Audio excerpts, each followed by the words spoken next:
এই দেখুন পারফেক্টলি আমার রান্নাটা হয়ে গেছে। আমি এখন নামিয়ে নেব। এরকম হালকা একটু ঝোল ঝোল রাখবো। দেখুন কত সুন্দর হয়েছে। তো আমি এখন পরিবেশন করব। আমার রান্নাটা যদি আপনাদের ভালো লেগে থাকে তাহলে আমার চ্যানেলটি সাবস্ক্রাইব করে পাশে থাকবেন, লাইক কমেন্ট করে শেয়ার করবেন। আসসালামু আলাইকুম। আজকে আমি রান্না করব মাথার মাংস সাথে চর্বি দিয়ে রান্না করব বুটের ডাল। তাই আমি এখানে বুটের ডাল ধুয়ে পরিষ্কার করে নিয়েছি। আর এখানে মাংস কম, চর্বি বেশি। তো চর্বি বেশি হলে ডালটা খেতে খুবই ভালো লাগে। তো আমি প্রেসারে রান্না করব।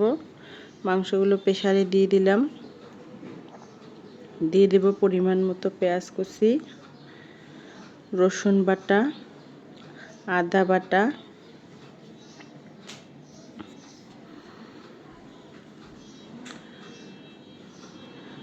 তারপরে দেব লবঙ্গ, দারুচিনি, ছোট এলাচ, গোলমরিচ,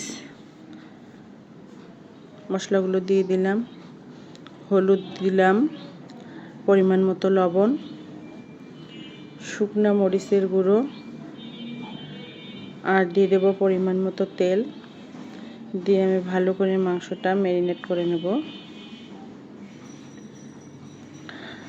আর এটা আমি প্রেসার কুকারে রান্না করছি, কারণ প্রেসার কুকারে রান্না করলে খুব ভালো হয়। তাহলে চর্বি আর যে মাংসগুলো থাকে ভালোভাবে সিদ্ধ হয়ে যায়, আর খাবারটাও খুব টেস্টি হয়। আর দিয়ে দেব গরম মশলার গুঁড়ো। দিয়ে ভালোভাবে নেড়ে নিচ্ছি। নেড়ে পরিমাণ মতো পানি দিয়ে দেব। পরিমাণ মতো পানি দেওয়ার পরে আমি 3 থেকে 4টা সিজ দিয়ে নেব।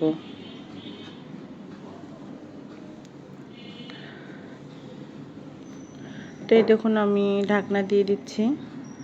দিয়ে এখন আমি সিজ দিয়ে নেব। তো এই দেখুন সিজ দিয়ে দিয়েছি আমি।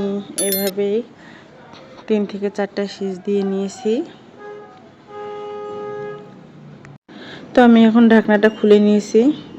তো এই দেখুন অনেকগুলো পানি আছে। তো আমি এখন কষিয়ে নেব। আর কষানোর আগে আমি ছোলার ডালগুলো দিয়ে দেব। ছোলার ডাল আর মাংস একখানে কষে নেব।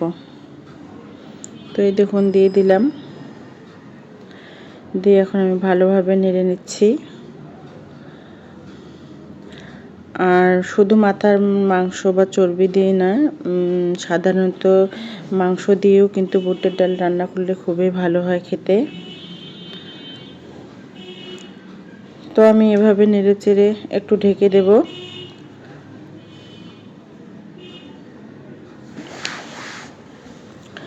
তো এই দেখুন আমি ঢাকনা উঠে নিয়েছি। পানি অনেকটাই কমিয়ে এসেছে, কষানো হয়ে যাচ্ছে। তো এভাবে কষানো হয়ে যাচ্ছে। আমি এখন পানি দিয়ে দেব। তো এই দেখুন পানি দিয়ে দিলাম। পানি দেওয়ার পর নেড়ে চেড়ে আমি আবারও 3-4টা সিজ দিয়ে নেব।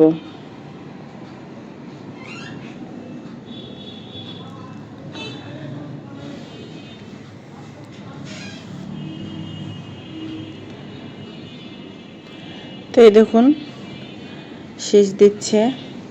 তো আমি আবারও ঢাকনা তুলে নেব। তো এই দেখুন পারফেক্টলি আমার রান্নাটা হয়ে গেছে। আমি এখন নামিয়ে নেব। এরকম হালকা একটু ঝোল ঝোল রাখবো। দেখুন কত সুন্দর হয়েছে।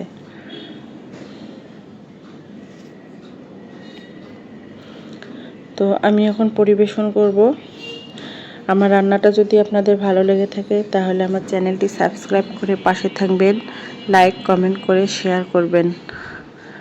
অনেক অনেক ধন্যবাদ।